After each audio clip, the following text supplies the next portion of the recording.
대한민국의 초대 대통령인 이승만 박사.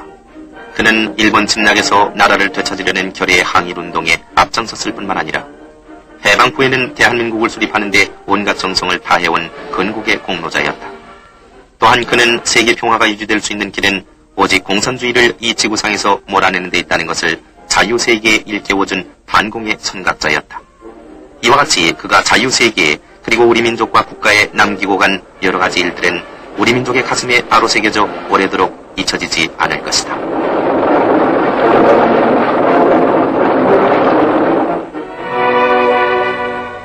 (1875년) 황해도 평산에서 태어난 이승만 박사는 일찍이 한학을 공부하고 우리나라 최초의 일간 신문을 발행했다. 이로 인해서 7년간의 옥살이를 겪은 그는 미국으로 건너가 한국의 독립을 세계 만방에 호소했다.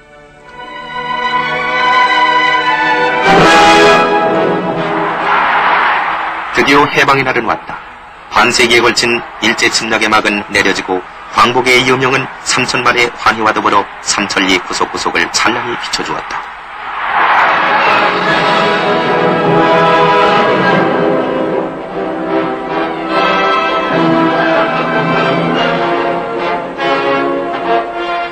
이해 10월 16일 71세의 이승만 박사는 40년간 꿈속에도 잊지 못한 조국의 품 안으로 돌아왔다. 그러나 그를 맞이하는 조국은 결코 따뜻한 안식의 보금자리가 아니라 오히려 국토의 양단으로 조성된 민족의 분열을 통합해야 할 커다란 과제가 기다리고 있었다.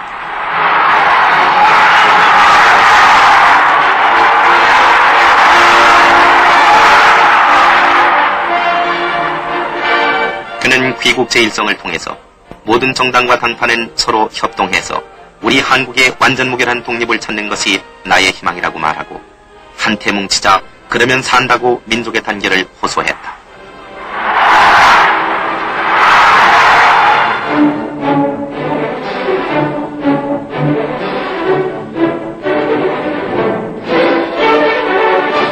그러나 소련은 국내 좌익분자와 결탁하고 한국의 적색노예화를 꿈꾸는 소위 한국의 신탁통치안을 내놓았다. 이승만 박사는 이러한 소련의 흉계를 만천하에 폭로하고 민주진영의 선도에 서서 반탁운동을 전개하는 한편 매국적인 좌익분자들의 타도를 선언하기에 이른 것이다.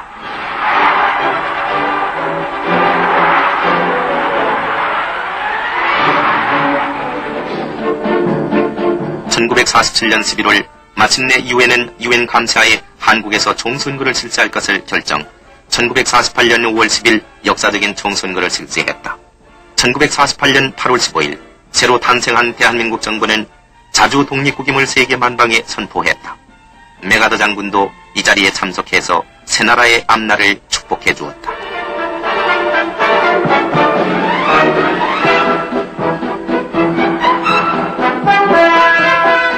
이리하여 자유진영 여러 나라는 우리나라를 계속 승인해 주었으며 서로 애교 관계를 맺게 이르렀다.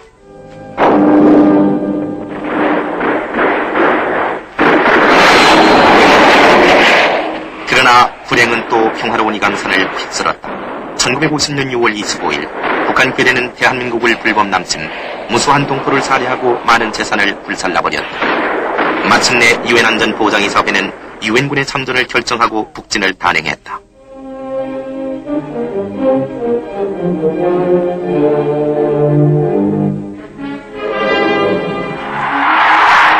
유엔군과 한국군은 선세를 역전 파죽지세로 38선을 넘어 한만 국경까지 진격했다. 이때 이승만 박사는 몸소 수복된 평양을 찾아가서 평양 시민들의 열렬한 환영을 받으며 기쁨을 함께했다.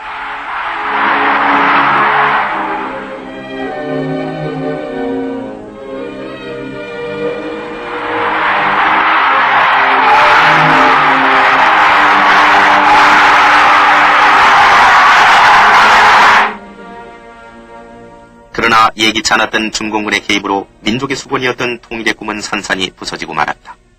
이승만 박사는 집을 잃고 피난길에 나선 동포를 위로했다. 그의 가슴에는 한없는 비애와 원한으로 가득 찼으며 공산주의를 말살해버려야겠다는 각오를 더욱 굳게 했다.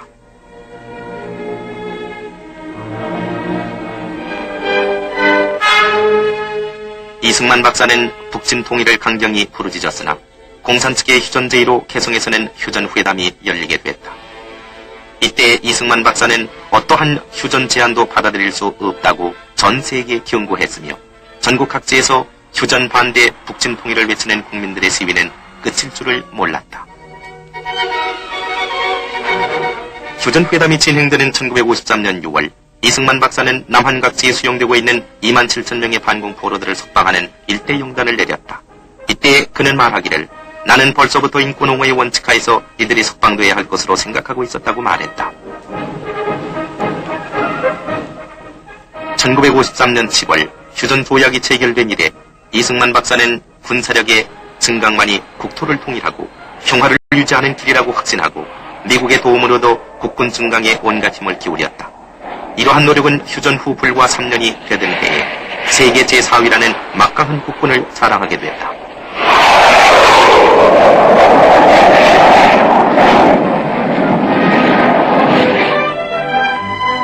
또한 이승만 박사는 바쁜 틈을 타서 상가를 둘러보며 민정을 살펴보기도 하고 국산품의 품질 향상도 당부하기도 했다.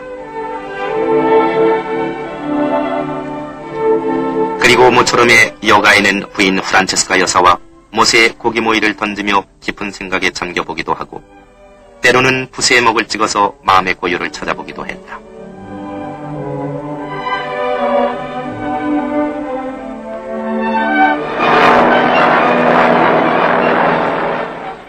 그는 1953년 1월 자유중국을 방문하고 본토 수복에 심혈을 기울이고 있는 장기석 총통과 중국 국민들을 격려했다.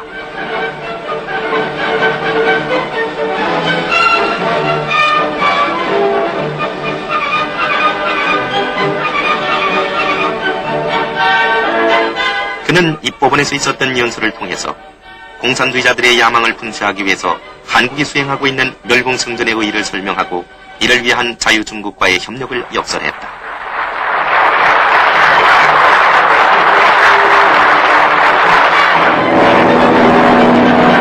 그리고 1958년 11월 자유월남을 방문하고 국토양단의 공동운명을 지닌 양국의 친선을 한층 굳게 했다. 월남 지도자들은 세계의 영웅을 진심으로 환영한다고 하면서 동지적인 유대 강화를 다짐했다.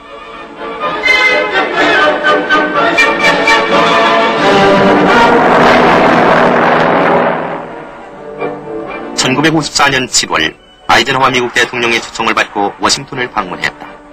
아이젠하워 대통령 부처는 전 미국 국민을 대신해서 정중히 그를 맞이했다.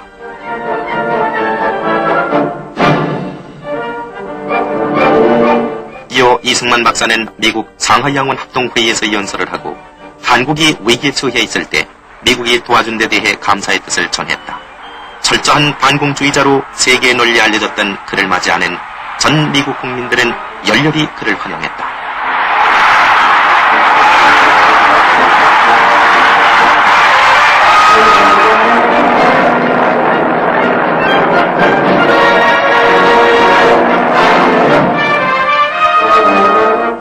이와 같이 그는 자유우방과의 친선을 도모하기 위해서 노구의 불편을 무릅쓰고 여러 나라를 방문했다. 그는 반공국가가 서로 뭉쳐야만 공산주의와 싸워 이길 수 있다는 것을 믿었기 때문이다.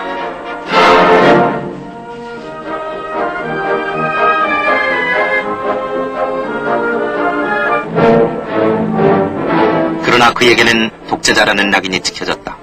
일부 추종자들이 인해 장막을 쳐놓고 영구 집권을 기도했기 때문이다.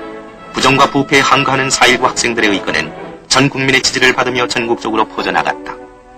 이승만 박사는 4.19 부상자들이 수용돼 있는 병원을 찾아 눈물을 머금으며 부상자들을 위로해 주었다. 그는 의거 학생과 시민들의 희생이 민주주의를 수호하기 위한 고귀한 것이었다는 것을 깨달았으리라. 마침내 그는 하야를 결심했다.